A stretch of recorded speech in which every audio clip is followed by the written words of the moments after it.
Welcome to this Pi tutorial that describes the steps needed in order for two parties, namely Company A and Company B in this presentation, to exchange private information using Pi. For this presentation, it is assumed that you are familiar with the use of private and public keys, but if you are not, then please review the appropriate Pi tutorials. However, whether you are familiar with the use of public and private keys or not, it is worth reiterating a couple of important points. Private key files are the ones that you keep secret, that's why they are called private keys, and public keys are the ones you can give to anyone. Individuals and organizations typically have one private key, although Pi allows you to have as many public and private key pairs as you like. Public and private keys are mathematically related to each other, and they are always created at the same time as a pair. So, let's now see the steps needed for two parties to exchange private encrypted information using Pi. In this example, Company A and Company B both have the Pi system installed, and they have both installed each other's public key into their own respective Pi systems.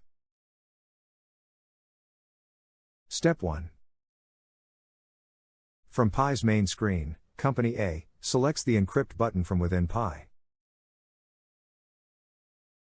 Step 2. Company A selects the file that is to be encrypted and sent to Company B. Step 3. Company A selects Company B's public key from the public key drop-down list. Step 4.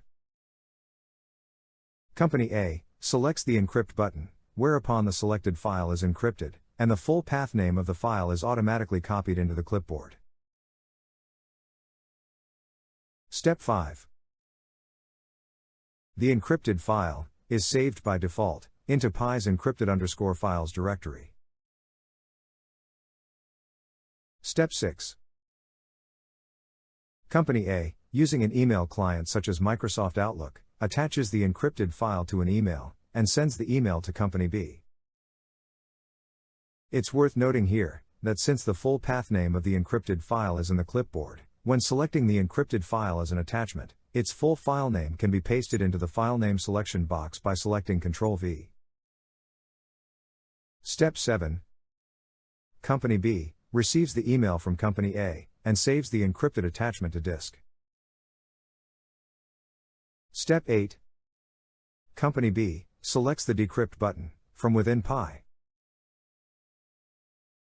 Step 9. Company B, from within Pi's Decrypt file dialog, selects the file attachment that was previously just saved to disk. Step 10. Company B selects its own private key from the private key drop-down list and enters the private key's password. This is the private key that is mathematically related to Company B's public key that Company A used to encrypt the file. Step 11. Company B, having selected the file and the appropriate private key, simply selects the Decrypt button, whereupon the encrypted file is decrypted and saved in the decrypted_files directory. Well, that concludes this brief tutorial on the steps required in order for two parties to exchange private information using Pi. I hope you found it useful, and don't forget to check out the other Pi tutorials available. And thank you for watching.